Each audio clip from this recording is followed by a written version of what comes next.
Ahora con Juan Enrique Cadiñanos, director para España de Admiral Markets. Juan Enrique, muy buenos días. Muy buenos días, ¿qué tal? Parece que por fin los mercados respiran algo más tranquilos tras haber escuchado a Jerome Powell ayer por la tarde. ¿Cuál dirías que es la radiografía que se presenta, por tanto, a esta hora para los principales índices europeos? Bueno, se intenta por lo menos, ¿no? dar ánimos a la renta variable, a los inversores de renta variable y sobre todo pues dar un poco de respiro en estos primeros compases del año, del ejercicio 2022, en los cuales, bueno, pues por parte de la Reserva Federal y sobre todo también vamos a ir viendo, yo creo, por parte de los bancos centrales, se va a intentar dar ánimos, ¿no? A la inversión, a que haya movimiento, a que haya liquidez en circulación, a que haya volatilidad.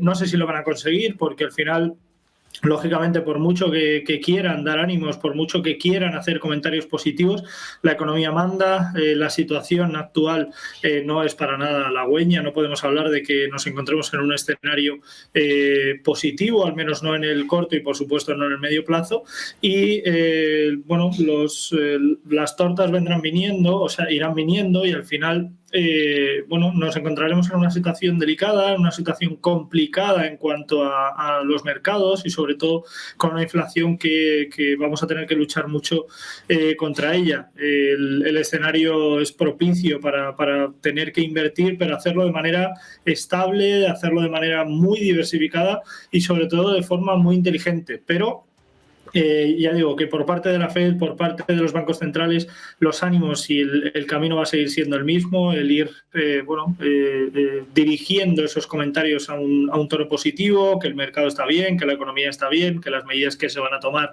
son buenas, pero siempre son medidas que se van a tomar, nunca son medidas que se toman y nunca hacemos referencia a medidas que ya están en circulación y que lógicamente puedan tener un impacto sobre la economía, al menos en el corto plazo.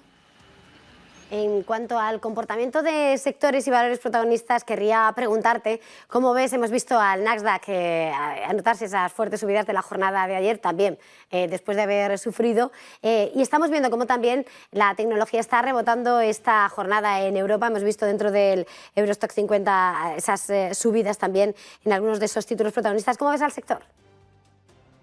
Dentro de lo que hay, ¿no? Y dentro de la situación que hay, el sector tecnológico seguirá siendo protagonista o seguirá teniendo un protagonismo importante. No, obviamente, no el mismo que el que hemos podido ver, diría, en los últimos 20 meses, que ha sido lógicamente brutal y el más destacado en toda la situación, junto a la parte farmacéutica y la parte de desarrollo, pero la parte tecnológica siempre ha funcionado como refugio, siempre ha funcionado como alternativa, pero el tema es que durante los últimos 12 meses no ha sido un refugio, no ha sido una alternativa, ha sido directamente el protagonista, ¿no? de una película en la cual no está acostumbrado a serlo. Esto es algo importante también porque lógicamente habrá mucha liquidez, habrá mucha volatilidad con mucha indecisión dentro del sector. Esto podría generar distribución de posiciones, es decir, cierre de posiciones en el mismo para ir a buscar sectores colindantes. Veremos si los bancos centrales empiezan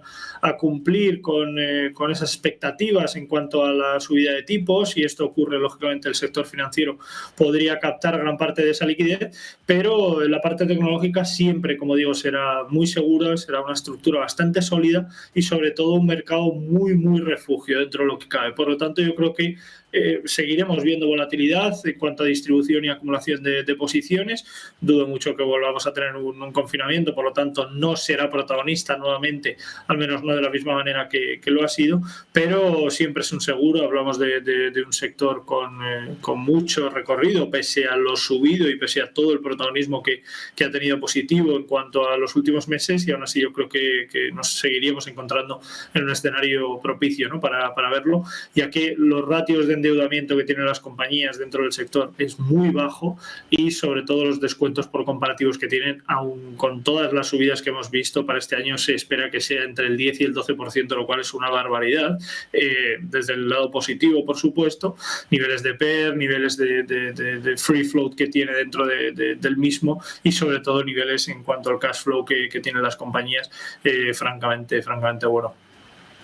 En cuanto a títulos ya protagonistas con nombre propio, querría ceñirnos hoy a mirar al título que se está desplomando un 10% en el Eurostock 50, es Philips, después de que la compañía haya anunciado cómo los beneficios del cuarto trimestre se han visto afectados. Se ven afectados por la escasez y la retirada de ventiladores y ha señalado este miércoles que su beneficio básico había caído más del 40% en el cuarto trimestre. No sé cómo ves a la compañía y sobre todo qué podemos esperar de cara a esta presentación, a esta campaña, presentación de resultados. Bueno, lógicamente complicaciones, al menos en el corto, y sobre todo se espera también que para el medio plazo la imposibilidad de poder desarrollar nuevos productos. China ha hecho mucho daño en cuanto a la situación de aranceles, el no poder de alguna manera, ¿no? El importar materiales para poder desarrollar sus productos ha hecho mucho daño a muchas compañías. En el caso de Philips es una de ellas, y sobre todo que no es un problema, o al menos no hablamos de una situación que se vaya a resolver, al menos no en el corto plazo. Por lo tanto, los resultados no deberían ser positivos, al menos en el último trimestre, pero tampoco deberían serlo en el próximo. Por lo tanto, hablamos de una alternativa que personalmente no tendría en cartera, no buscaría esta alternativa para diversificar en mi cartera, ya que, como digo, las posibilidades que va a tener para poder desarrollar su negocio van a ser relativamente pequeñas. No hablamos de una entidad que esté diversificada per se, que por naturaleza tenga varias líneas de negocio, y por lo tanto, si su principal fuente de distribución de material para el desarrollo de sus productos escasea, o al menos cierra puertas, es algo muy complicado para ella, y algo obviamente que va a repercutir muy negativamente en sus cifras de negocios, sobre todo en la parte de desarrollo. Por lo tanto, como digo, no creo que sea una alternativa. Los resultados deberían ser negativos, ya lo hemos visto en los últimos trimestres para la compañía y para compañías dentro de su sector, lo cual también es algo negativo, porque de alguna manera vemos cómo el sector se contagia desde un lado negativo, y esto al final genera mucha incertidumbre, muchas dudas con respecto a inversores dentro del mismo, que prefieren ver otras alternativas para, lógicamente, diversificar o seleccionar en sus carteras para este ejercicio. En cuanto a movimientos también destacados en la jornada de hoy, Juan Enrique, querría preguntarte sobre lo que está siendo el farolillo rojo hasta ahora de nuestro mercado. Esa Acciona está cayendo un 2,70% cuando, bueno, la compañía, de las últimas informaciones que hemos visto, es que podría sacar un 8% más de su filial de Acciona Energía a bolsa después de haber frenado, ¿no?, esa colocación, esa cantidad de capital en el mercado del año pasado por la situación de mercado. No sé cómo ves a la matriz, a la filial, y bueno, cómo verías esa colocación después de esos movimientos un tanto frenados de 2021. Bueno, yo creo que es razonable, dentro de lo que cabe. Es algo que la propia compañía siempre ha hecho referencia, no siempre, obviamente, pero en los últimos 3-4 años ya ha hecho referencia a que esto era su hoja de ruta, ¿no?, al menos en el corto plazo. Y obviamente yo creo que esto es algo que tarde o temprano ocurrirá. En el momento que el mercado se tranquilice, en el momento que la situación económica actual sea propicia, en este caso, para poder ver este tipo de movimientos corporativos de forma clara y sobre todo de forma estable, yo creo que es algo que, como digo, tarde o temprano ocurrirá, y volverán a darle una posibilidad, ¿no?, una alternativa a una oportunidad a esta situación. Yo creo que es algo positivo, podría ser algo positivo para la compañía, una compañía que en líneas de negocio hemos visto como los últimos resultados trimestrales, es verdad que no han tenido unos resultados muy positivos, o al menos no con un sesgo especialmente favorable, pero aún así, bueno, yo considero que es una alternativa interesante para poder diversificar cartera, quizá no en el corto plazo, pero sí con vistas a lo mejor a invertir en el segundo o incluso en el tercer trimestre del año, del ejercicio.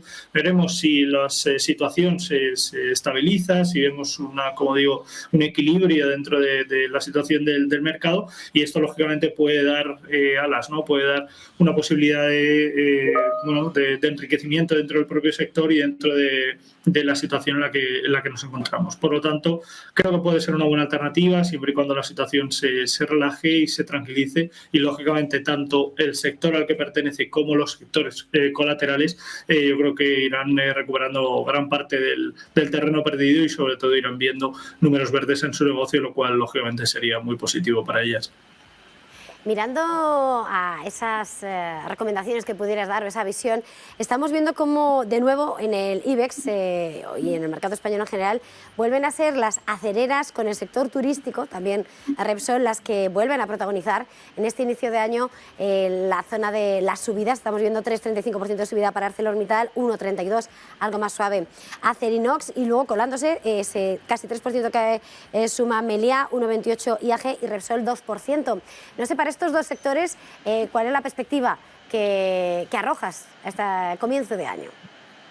Bueno, como decíamos, ¿no? Dentro de lo que hablamos de recuperación, de precios en los mercados, de renta variable, vemos que como obviamente es una situación propicia para poder ver una recuperación, sobre todo estable. Esto para mí es lo más importante de todo, ya no que haya una recuperación en sectores, sino que esa recuperación sea estable, que dé confianza al inversor y lógicamente a los accionistas actuales, que al final también son un poco como la columna vertebral, ¿no? Esa piedra angular dentro de las propias compañías, y hay sectores que deberían verse especialmente beneficiados. Hablamos de la situación inmobiliaria, por ejemplo, hablamos de la situación turística, hablamos de la situación de construcción y en general todos los sectores que colindan, ¿no? con este mismo, como puede ser acerera, como puede ser la parte industrial, y lógicamente que esto vaya repercutiendo de forma positiva. Yo creo que nos encontramos ante un año que estos sectores pueden tener un protagonismo muy bueno. Yo creo que deberían estar en nuestra cartera de una forma u otra, quizás a lo mejor no de forma directa, pero sí de forma indirecta, a través de derivados o a través de un ETF que sea dentro de la parte sectorial, por el hecho de tener una diversificación estable y sobre todo ya de antemano. Pero como digo, yo creo que tanto el sector construcción como el sector inmobiliario, como sectores colindantes a los mismos sectores colaterales, yo creo que deberían tener un protagonismo muy bueno, muy positivo, al menos en este ejercicio. Y la situación de Repsol vuelve a pasar otra vez por lo mismo, una compañía muy estable, con muy buenas líneas de negocio, que yo creo que en los últimos 5 años ha hecho las cosas bastante bien, y esto lógicamente tiene una repercusión positiva en sus resultados y en la situación en la que podemos encontrar ahora mismo a los mercados de renta variable y sobre todo al sector al que pertenece. Es una situación propicia para ella. Con esta visión vamos a despedirnos. Juan Enrique Cadiñanos, director para España de Admiral Markets. Un placer haberle tenido este arranque de jornada. Feliz jornada y feliz sesión. Igualmente, muchas gracias a todos.